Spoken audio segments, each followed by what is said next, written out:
नमस्कार, बहुत स्वागत है। बड़ी खबर है ईपीएस पंचायत नए पेंशन को लेकर। ईपीएफओ के सदस्य ईपीएस पंचायत नए पेंशन का लाभ लेते हैं। ईपीएस पंचायत नए पेंशन के जो प्रमुख लाभ है और साथ ही 1000 रुपए से किस प्रकार से 7500 रुपए तक बढ़ी हुई पेंशन का लाभ आपको मिलेगा। वीडियो में कंप्लीट जानकारी आपको दिखाएंगे। वीडियो को पूरा देखिएगा। लगातार ईपीएस पंचायत के द्वारा ईपीएस पंचायत नए पेंशन में बढ़ोतरी की डिमांड की जा रही थी। अब ईपीएस पंचायत नए पेंशन को लेकर 3 प्रमुख लाभ, जिसमें 1000 रुपए से पेंशन की राशि बढ़ करके 7500 तक किस प्रकार से आपको मिलेगी।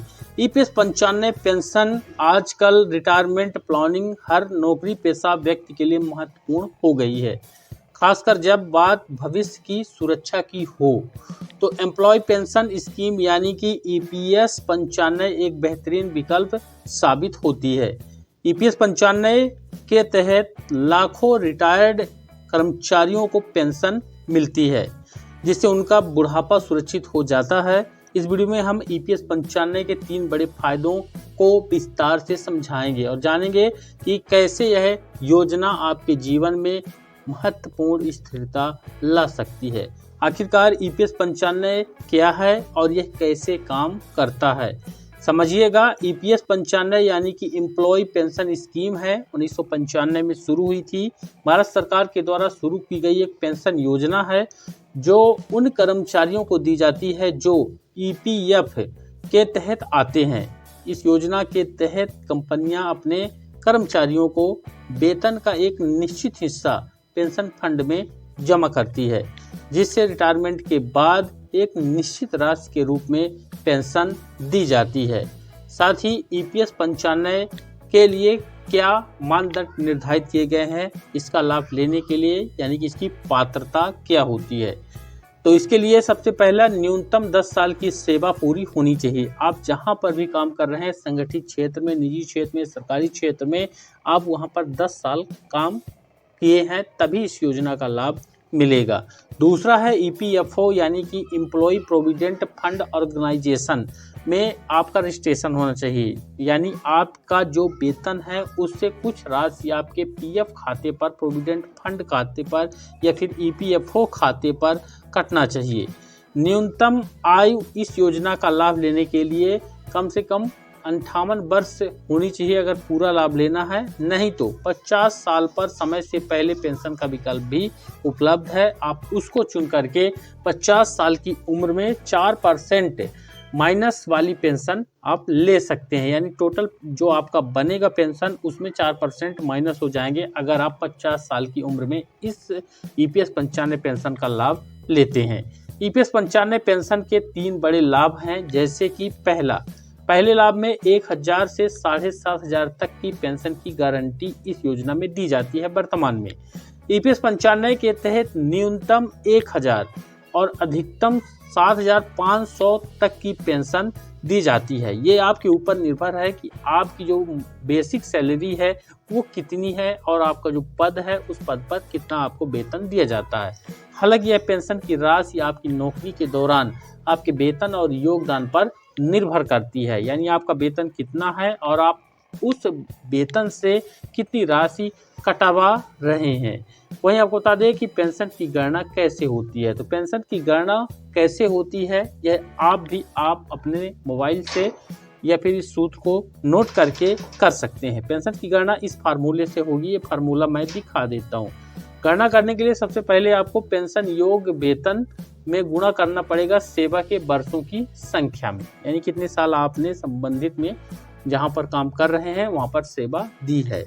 तो यहाँ पर उसमें भाग करना है 70 का। तो आपको पेंशन योग्य वेतन में गुणा करना है सेवा के वर्षों की संख्या और उसमें भाग करना है 70 का। जैसे उदाहरण के लिए यदि कोई कर्मचारी का औसत पेंशन योग्य वेतन 15,000 रुपये है और उसने 30 साल काम किया है, तो ऊपर बताए हुए फार्मूले के अनुसार उसकी पेंशन यहाँ पर इस तरह से गणना की जाएगी। जैसे 15,000 रुपये वेतन हो गया और 30 साल की नौकरी हो गई, इसमें भाग करेंगे 70 का, पेंशन निकल के आएगी 6,428 रुपये प्रति महीने ये पेंशन दी जाएगी।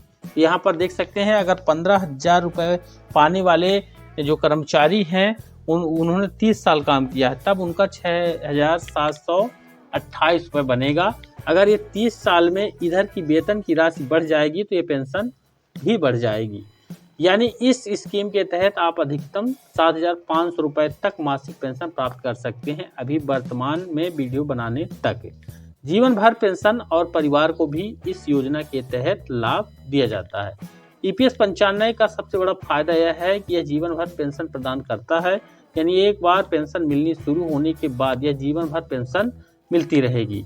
साथ ही परिवार के लिए इस योजना के क्या फायदे हैं, जैसे कि पति पत्नी को मिलने वाली पेंशन, जिसमें अगर पेंशनधारी की मृत्यु हो जाती है तो उसकी पत्नी बटे पति को 50% पेंशन मिलती है। बच्चों को भी लाभ होता है इस योजना में। यदि परिवार में छोटे बच्चे हैं तो उन्हें भी 25 साल तक की उम्र तक पेंशन का लाभ इस योजना के तहत दिया जाता है। नॉमिनी को पेंशन दी जा सकती है। यदि पेंशनधारी के उत्तराधिकारी नहीं है तो उनके नॉमिनी को पेंशन दी जा सकती है। अब एक सच्ची कहानी आपको दिखा दें, जिसमें रामलाल नाम के एक व्यक्ति जो कि एक फैक्ट्री में काम करते थे, उनकी मृत्यु हो जाती है। उनकी मृत्यु के बाद उनकी पत्नी को EPS 95 के तहत 3,500 पेंशन मिलनी जारी रही, जिससे उनका जीवन बिना किसी आर्थिक परेशानी के चलता रहा। वहीं आपको बता दें कि समय से पहले पेंशन लेने का भी विकल्प इस योजना के तहत दिया जाता है, जिसमें EPS 95 योजना में 50 साल की उम्र में भी पेंशन लेने का विकल्प उपलब्ध है। हालांकि इसमें पेंशन की राशि थोड़ी कम हो जाती है। अगर आप 50 साल की उम्र में पेंशन लेना चाहते हैं तो हर साल आपको 4% की कटौती होगी। 10 साल की सेवा अनिवार्य होनी चाहिए। एक बार पेंशन शुरू होने के बाद इसे बदला नहीं जा सकता है, यानी जो कुछ बदलाव करने हैं वो पेंशन शुरू होने से पहले करना। उदाहरण के लिए, अगर आपकी पेंशन 58 साल की उम्र में 6,000 बन रही थी तो 50 साल की उम्र में इसे लेने पर लगभग 4,560 रुपये यानी 4% प्रति वर्ष की कटौती के साथ आपको पेंशन मिलेगी। वहीं EPS 95 में आवेदन कैसे करें? EPS 95 पेंशन का लाभ उठाने के लिए आपको निम्नलिखित प्रक्रिया अपनानी पड़ेगी। जैसे पहला स्टेप है EPFO पोर्टल पर जाना है। मोबाइल कंप्यूटर किसी से भी epfindia.gov.in पर जा सकते हैं। फॉर्म नंबर 10D भरना है। पेंशन क्लेम करने के लिए ये जरूरी है। आवश्यक दस्तावेज जमा करना है, जिसमें आधार कार्ड, बैंक का पासबुक, सर्विस सर्टिफिकेट और फोटो वगैरह अटैच करना है। कर्मचारी भविष्य निधि कार्यालय में जाकर जमा करना है। ऑफलाइन प्रक्रिया है। अपने क्षेत्रीय EPFO कार्यालय में जाकर फॉर्म को जमा कर देना है, या जहां पर आप काम कर रहे हैं जिस कंपनी में, उसके माध्यम से स्टेटस ट्रैक करना है। जैसे कि ऑनलाइन पोर्टल पर लॉगिन करके अपने पेंशन का क्लेम की स्थिति आप जांच सकते हैं। वहीं आपको बता दें कि EPS 95 पेंशन के अन्य महत्वपूर्ण पहलू भी हैं जो कि आपको देख लेना चाहिए। पेंशन शुरू होने की जो उम्र है 50 साल से शुरू है। पूरी पेंशन 58 साल में आपको दी जाएगी। न्यूनतम सेवा की अवधि 10 साल अनिवार्य किया गया है। अधिकतम पेंशन वर्तमान में वीडियो बनाने तक 7,500 रुपये है। न्यूनतम पेंशन में 1,000 रुपये प्रति महीने दी जाती है। पेंशन की जो नॉमिनी है पति पत्नी और बच्चे या फिर अन्य हो सकते हैं। प्री रिटायरमेंट पेंशन 50 साल पर उपलब्ध है और EPFO की जिम्मेदारी पेंशन जारी रखना, यानी पेंशन मिलती रहेगी। अब EPS 95 क्या यह आपके लिए सही है, एक सवाल आता है।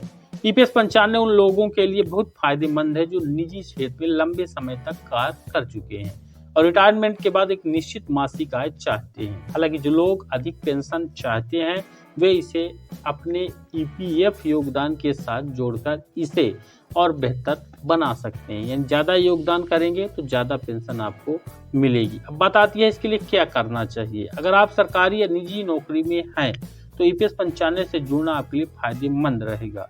अगर आप जल्दी पेंशन लेना चाहते हैं तो आपको इसके नियमों को ध्यान में रखकर योजना बनानी चाहिए। यदि आप अधिक पेंशन चाहते हैं तो EPS 95 को EPF और PPF जैसी योजनाओं के साथ जरूर जोड़ना चाहिए। अब EPS 95 एक बेहतरीन पेंशन योजना है जो रिटायर कर्मचारियों को एक सुरक्षित भविष्य प्रदान करती है, जिसमें 1,000 से लेकर 7,500 रुपये तक की पेंशन, जीवन भर पेंशन और परिवार को मिलने वाले लाभ इस योजना के अंतर्गत और भी आकर्षक बनाते हैं। अगर आप नौकरी पेशा हैं तो आपको यह योजना जरूर समझनी चाहिए। यही सही समय है, इसके लिए आवेदन करना चाहिए। मुझे उम्मीद है यह जानकारी बेहद ही इम्पोर्टेंट है। मुझे उम्मीद है कि यह वीडियो आपके लिए मददगार है। वीडियो को ज़्यादा से ज़्यादा लाइक करके शेयर कर दीजिए और सभी से निवेदन रहेगा, चैनल पर नए हैं तो सब्सक्राइब जरूर कर लीजिए। धन्यवाद।